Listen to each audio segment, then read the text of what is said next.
Hi, my name's Aaron Steppert. I'm the Data Centre Field Marketing Manager for Dell in Australia and New Zealand. Today I get the great privilege and pleasure of talking to you about a lesser known capability that we have here at Dell, revolving around customer efficiency, and it's called the Virtual Integrated System. One of those particular challenges really revolves around budget. So if we have a look at what budgets are doing in the IT marketplace today, we actually see about 80% of their IT budget spent on things like keeping the lights on, with only 20% being driven into an organisation, allowing them to innovate, or in short, to grow and thrive. One of the other challenges that we see customers have is they're faced with islands of infrastructure, which tends to bring about inefficiency. So you've got the network guys think they're the rulers of the earth, and you've got the server guys who have their process and they're the rulers of the earth, and then you've got the storage guys and they own the earth as well. So between all those, they typically have different reporting structures, and you start finding inefficiencies and challenges in the environment through something basically people, process and technology. And these things are all also inhibitors and challenges for a customer, because it delays the time of which it takes, or actually increases the time of which it takes, I should say, to deliver a workload to an end user. Another challenge we see is to do with cloud and what cloud computing promises to deliver. The largest challenges with that is the path that the customer takes.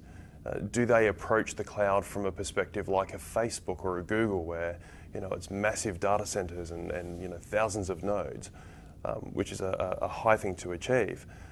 Or do they take the evolutionary approach, where they take their infrastructure, they put an overlay on there, they virtualize, and they go down that path to give them that track into what is defined as a private cloud, but getting all the benefits that you see in the public clouds like Amazon today? Yet another challenge that customers also face is how do they scale their workloads? How do they take their workloads in time of boom or bust? So if there's a workload that's scaling up, how do they scale their infrastructure to meet that demand? How do they get the agility built into that environment?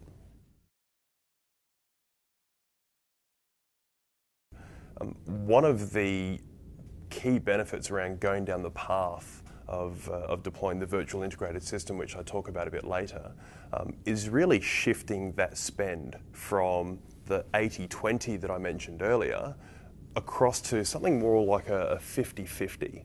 And that is our goal under our efficient data center stream, is to move that finance spend, so rip that 30% out of what you're doing to keep the lights on, and put it back into delivering innovation and capability into your business.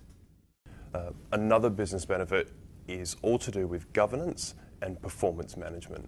So being able to put a cost around the workloads that we need to deliver, and based on that workload also being able to look into the future to say, well, if I've purchased this workload and it's large, for example, do I actually need a workload that's big? Will the same workload work just as well in a medium environment? So we start looking at right sizing, which is an inherent benefit, and certainly revolves around efficiency. Another key benefit that comes from solving the earlier challenges is all around people, process and technology, and implementing these systems around the virtual integrated system. What you start seeing is more of a synergy between things like your server team, your storage team and your network team. If you have the synergy going between those silos in your environment, you actually see a much more streamlined workload delivery, which ultimately ends up in a happy end user with a shiny new application. The virtual integrated system really delivers upon a promise that I guess all vendors made to the IT community some time ago, around having solutions that were open, capable and affordable. VIS really focuses around business process optimization, with the end result again being that happy end user with a shiny new application. The way we deliver this is in a multiple different tiers. The first tier really revolves around intelligent infrastructure. And by intelligent infrastructure, we're talking around servers that have embedded intelligence. So if you're using a Dell technology as an example, that is the lifecycle controller and what it can deliver. If you have a look at storage, storage is really to be virtualized. So you get all the dynamic benefits of being able to migrate storage pools dynamically and scale linearly as well. And from a network perspective, we look at it from network convergence. So we're not saying that single-use networks are dead as such, but we're going to be saying you'll get more efficiency out of converging your network and your storage infrastructure over a common fabric. And that common fabric is 10 gig Ethernet.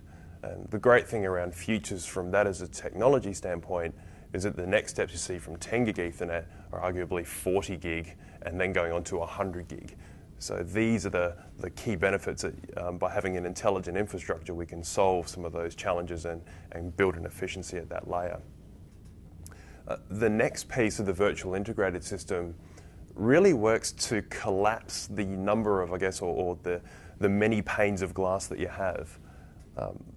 I think we've all heard a lot of people talking for some time around having a single pane of glass.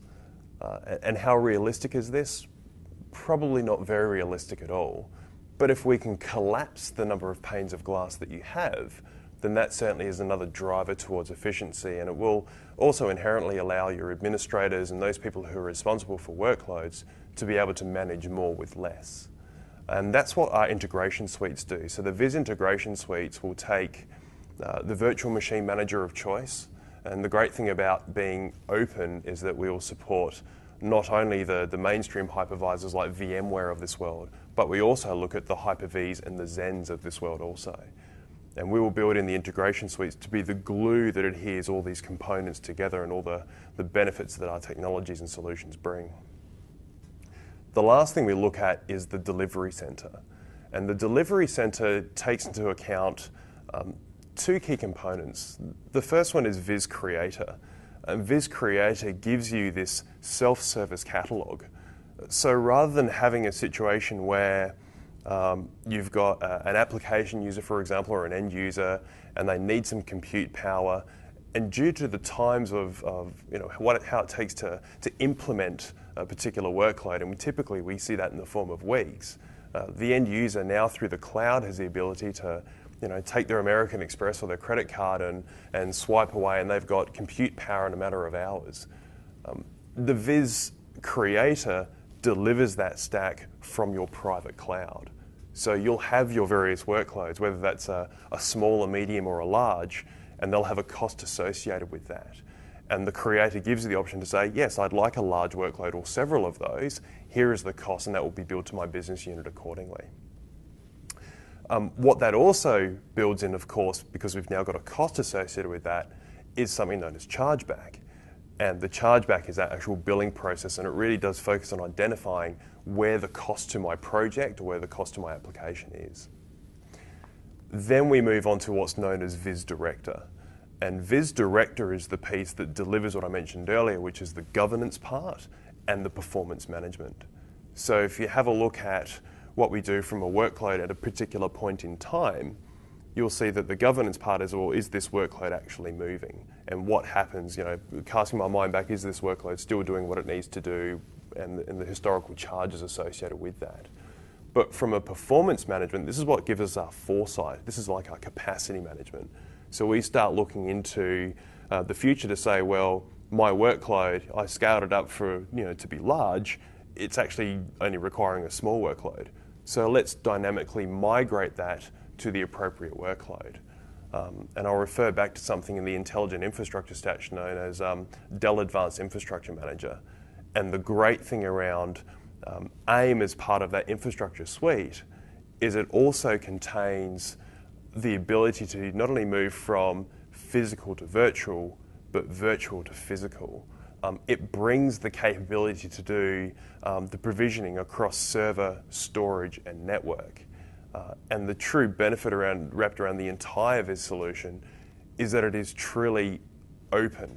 So we're not just talking about managing Dell servers, Dell storage, Dell network. We're also looking at managing Hewlett-Packard servers, IBM servers. We're looking at NetApp storage, we're looking at HDS, looking at EMC, and of course EqualLogic. And from a network perspective, we're looking at not just, again, Dell, we're also looking at Brocade, we're looking at Cisco, and there's a lot of other platforms coming out as the platform matures and goes forward. Another challenge that we see in the market today is customers have been almost forced down the path of being locked into a proprietary infrastructure. So, it's the one vendor for the server, it's the same vendor for storage, the same vendor for network, and this inherently gives you no flexibility. It also introduces risk into your environment, and that's why the open approach adopted by Dell is really a true enabler to get better return on investment for what you've already spent money on for your previous solutions, but it also gives you a clear path for innovation, and more importantly, it gives you choice going forward in delivering your workloads.